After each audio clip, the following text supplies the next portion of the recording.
So, boys, I stay tuned. There's a gewaldige podcast. Rabbi Steve Geller does a gewaldige Zach, and that'll be coming out this week. Torah Giants on Chumash. Shalom Uvrach, and welcome to the weekly piece on the Parsha from Torah Giants on Chumash, written by Rabbi Rabbi Goodman, the Rabbi Emeritus of Yom Rockaway. Sit back and enjoy. Welcome to Torah Giants on Chumash. I'm Steve Geller. With the servitude in Egypt, the 10 plagues, the first Seder night in Mitzrayim the night before we leave, the splitting of the sea, saving us from the Egyptians, water from a rock, man from heaven, sitting around Har Sinai as one nation with one heart, receiving the Torah, the golden calf, so many monumental events that we celebrate, mourn over, and learn again every year. Have you ever wondered why the second book of the Torah containing all of these action adventures is called Shemos, names?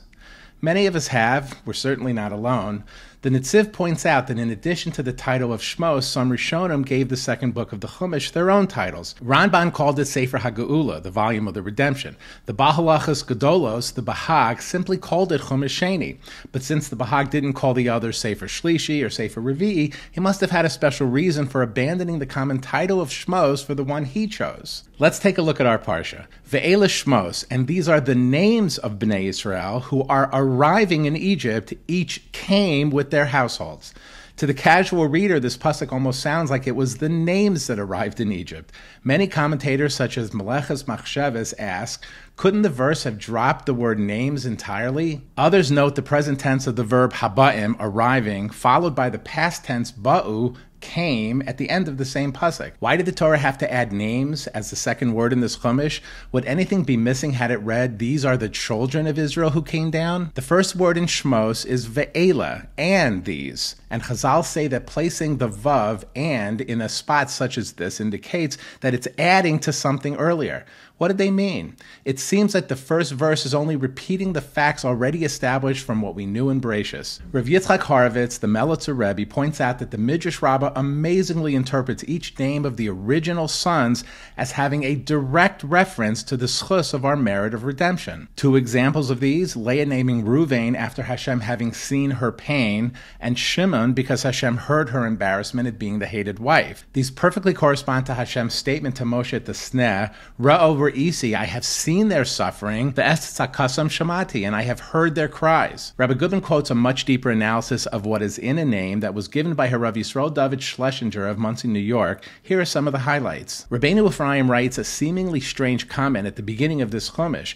The Hebrew word Mitzrayma, to Egypt, has a gematria of 385, which is equal to Shemama, desolation. And Shemama has the same letters as Mimosha, which means from or by Moshe, to indicate that Egypt will become desolate by the acts of Moshe. Let's look into this a little bit deeper. The Baal HaTurim notes that the four words after Ve'ela begin with letters spelling out Shivya, captivity, to tell us that even in captivity we did not change our Hebrew names. This sets up the issues we will analyze to understand the nature and importance of our names and how they are actually portrayed in the Torah. Indeed, when Hashem is trying to convince Moshe to go down to Egypt, he seems to have a major problem with Hashem's name. The Gemara in Bracha says, said Rabbi Elazar, we see that a name has a major influence upon a person as found in Tehillim. Go see the deeds of Hashem who placed Shamos, desolations, in the land.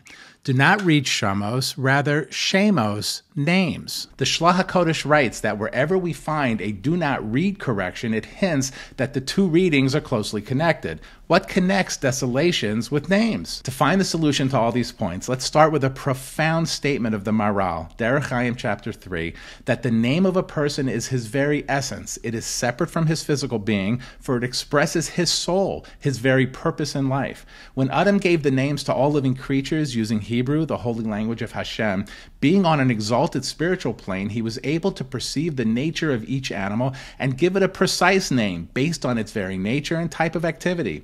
Since God's many names reflect different aspects of how we see him and his various roles and actions, Moshe wanted to know what particular name would be the most suited to the coming Exodus. We find countless references in Rishonim and in Chazal to the special significance of one's Hebrew name.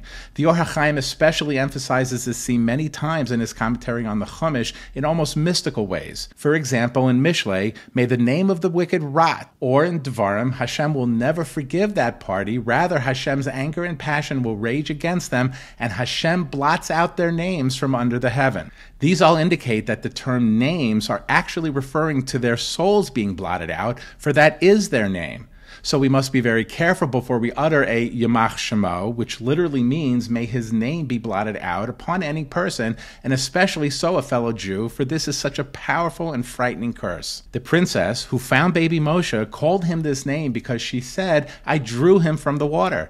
But Moshe does not mean drawn out. Rather, it means one who draws. How appropriate for one who indeed drew out Israel from Egypt, even from the waters that drowned the Egyptian army. That name indeed expressed the very essence of Moshe. Rabbeinu Ephraim was apparently saying that going to Mitzrayim, especially to a land like Egypt, is a shemama, a desolation, a potential catastrophe for the sons of Yaakov, who were raised in a holy household with the loftiest spiritual expectations. But the Gullus experience also contains a hint of the solution, Mimoshe, by Moshe, who will make possible our exodus, and the desolation will be Egypt's, not ours. But how did we merit such an exodus? The verse itself tells us, these are the names. We came down to Egypt with lofty souls expressed by our insistence on not adopting Egyptian names, for we knew the significance of our name is our very essence. This is also seen in the personality of Yosef. Paro changed Yosef's name to Tzafnas Paneach, hoping that Yosef would become an assimilated Egyptian and lose his identity. However, even Paro later recognizes his failure when he tells his people, go to Yosef. And indeed, when we go back to the very beginning of our Parsha, when Yaakov and the family arrived, after everything had happened, it was Yosef who was already in Egypt. We may now understand Chazal's comment about Sefer Shemos' opening word, and, meaning in addition to something earlier. Now that the brothers and their families have gone into Gullus, what happens to the meaning of their names as they were originally given? The Sfas Emes states that even as a person goes through life and faces various tribulations and problems, his name continuously adapts to the new situations and still reflects his essence and soul. Don't we see this perfectly when we go to Gedolim for brachas? The first thing we're asked to do is write down our Hebrew names and those of our families.